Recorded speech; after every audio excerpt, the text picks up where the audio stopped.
Сәлем достар, міне бүгін сіздермен осындай өте әдемі, дәмді цифровый пай тортының рецептімен бөлісетін боламын. Алдымен сары май мен шоколадымызды водяной баняда немесе микроволновкада ертіп аламыз. Мен барлық ингредиенттерді 2 есе көп мөлшерде қолдандым, себебі 2 цифры тортын пісіретін боламын. Жұмыртқаға қантымызды салып, араластырып, жаңағы ертілген шоколадымызды 30-40 секундтай суытып алып, бірден араластырамыз.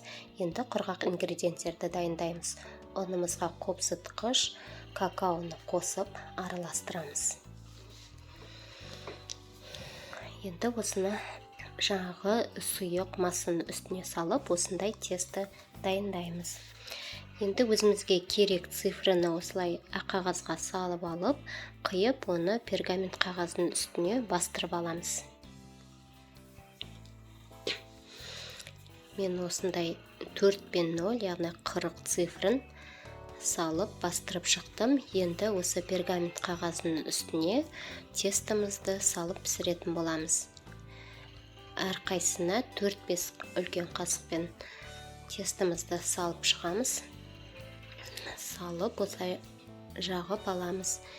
Енді духовкамызды алдын ала дайындап 190 градуста 5-8 минут аралығында осы корждарымызды пісіріп шығамыз барлығын. Корждарымызды әлсін қарап, тез пісет пісіріп шығамыз. Енді корждарымыз піскенше крем дайындаймыз. Салқын кілегейімізді қоюлатып алып, үстіне қант ұнтағын, творожный сыр және маскарпонені қосып араластырамыз. Кілегей міндетті түрде 33-35% болу керек. Міне осындай қою крем болу керек. Енді корждарымызды толықтай суытып алып, осылай жан-жағын жаңағы цифрымызбен бастырып кесіп алып тастаймыз. Артықтарын осылай кесіп алып тастаймыз.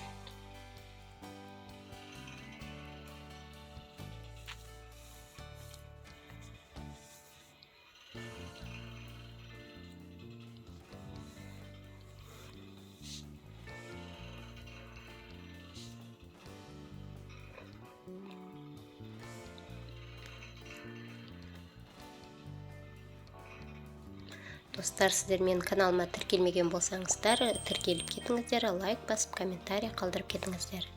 Енді тортымызды жинаймыз. Кондитер қапшығына жаңа кремімізді салып алып, осындай дөңгелекшелермен кремдерімізді жағып шығамыз. Барлығын жағып, үстіне корждарымызды қойып, осылай кремімізді жағып шықтық. Енді өздеріміздің қалауымызша осылай тортты әдемілейтін боламыз. Менде фруктылармен және печенье, шоколадтармен осылай әдемілеп шықтым.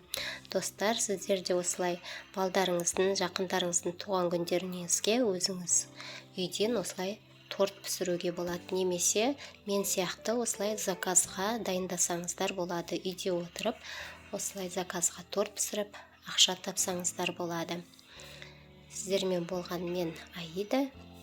Міндетті түрде дайындап көріңіздер, өте оңай.